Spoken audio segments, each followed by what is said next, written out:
When the moon hits your eye like a big pizza pie, that's amore. When the world seems... Hey guys, my name is Courtney Budzyn and this is What's for Din. Today I'm going to be showing you how to make a delicious pizza pot pie. And if you're anything like me, you absolutely love pizza, and this is very similar to a deep dish pizza except for upside down.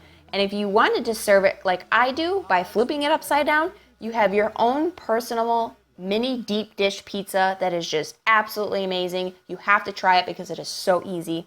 You'll love it. So the ingredients you'll need to make your own pizza sauce are very simple. I have some tomato sauce, some tomato paste, minced onion and garlic. Then I have some spices. I have fresh thyme, oregano, cayenne, and garlic powder. You're gonna need a couple little things of basil. Then I have some olive oil, a little bit of butter, and of course salt and pepper. And that's all you're gonna need for the sauce. Then for toppings, I have some mozzarella cheese, some provolone cheese, some just deli sliced pepperoni, mushrooms, green pepper, red pepper, and a little bit more onion because my husband loves onion. Now what we're gonna be making them in is these ramekins. They're about a 16-ounce ramekin. You can do it in any kind of oven-safe dish that has high sides like that. Doesn't matter, you can really make this any size you want. And then of course you're gonna need some pizza dough.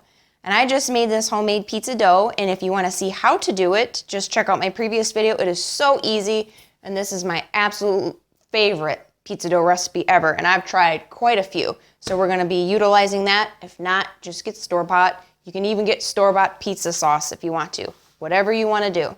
So let's go over the stove and start our sauce. So I added my butter and olive oil to the pan, and I allowed it to get nice and hot, not too hot because you don't want to burn the olive oil. And I'm going to add my onion and garlic, and we're just going to cook this until they're really translucent. My onion is nice and translucent, so now I'm going to start adding my sauce. Add my tomato sauce, tomato paste, all of my seasonings, some fresh cracked black pepper, and of course some salt. We'll go ahead and throw in our basil and give this a good stir. Now this is supposed to be a really thick sauce because you want to be able to spread it evenly on your pizza without it being watery and runny and making your dough soggy. If you like your sauce a little bit sweeter, at this point you can add some sugar, or if you want to cut down on the acidity of the sauce, you can add just like a teaspoon of sugar, and that will help. So we just want this to come to a simmer, and I'm gonna let it simmer for about 20 minutes. You can do an hour, you can do 4 hours, whatever you wanna do. The more you simmer it, the better it's gonna taste, but half an hour is perfectly fine. It's not gonna taste any worse than it would if you were to do 4 hours, so let it simmer and we'll be right back. Now that my sauce is done, we're just gonna go ahead and set this to the side for now. And the first thing you wanna do is preheat your oven to 450 degrees. So what I'm gonna do is just put my cheese in the bottom here, just like that. Doesn't have to be perfectly coated every little space because it's gonna melt and it's gonna spread out.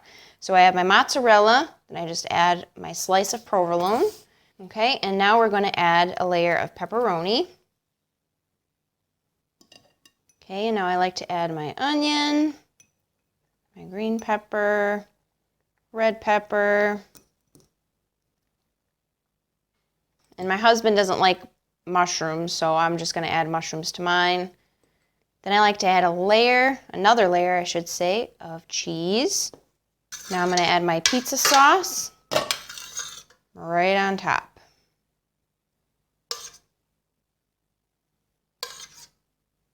Use as much or as little as you want. If you like a really saucy pizza, add more. If you don't, add less. So now that the sauce is in, everything's in, I like to put them just on some tin foil on a baking sheet so that when I put them in the oven, if it bakes over at all, which I doubt it will, I don't have a huge mess in my oven to clean up. Last step we're going to do is add our pizza dough. So my homemade pizza dough recipe, you're definitely not going to be using this entire thing. So I just like to cut it in half, and then I freeze the rest, and then you just de-thaw it when you need it. And then I cut these in half, and then I just kind of try to form small ball. I just kind of pinch the underneath side, and then I Set that aside, then flatten it out just a little bit. You can do the old knuckle trick and just get your knuckles and stretch it. I'm just going like this and just kind of gently turn it. This dough is very forgiving, so you don't have to worry about it ripping apart. You just, if it does rip, you just press it right back together. Okay? Now you just take this and you just kind of wrap it over the sides. Don't worry if it's not perfect, doesn't have to be. I just kind of press it into the side just so it'll stay a little bit better. So I just put a little slit in the top so that steam can escape. Okay, now I got that one done.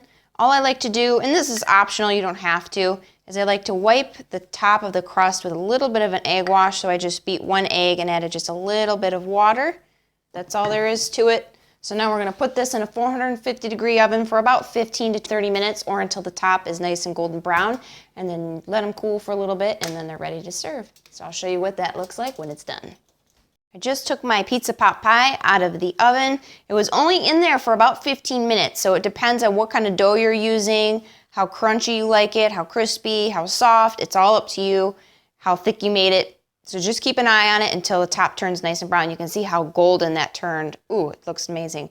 What I did here is I took my tongs and I wrapped it with some old towel and I put some rubber bands around it. That way it's easier to grasp when we flip it over. Sometimes the cheese will stick, but you just gotta scoop it out. It's not that big of a deal, but look at that. You can just, the crust is so like fluffy and bouncy. Ooh. Bomb.com. So if you want to make this recipe, just look below in the description box. I have all the measurements as well as the written instructions. And if you do remake this recipe, please tag me on Instagram. As always, thank you so much for watching and we'll see you soon. Bye. When the moon hits your eye like a big pizza pie, that's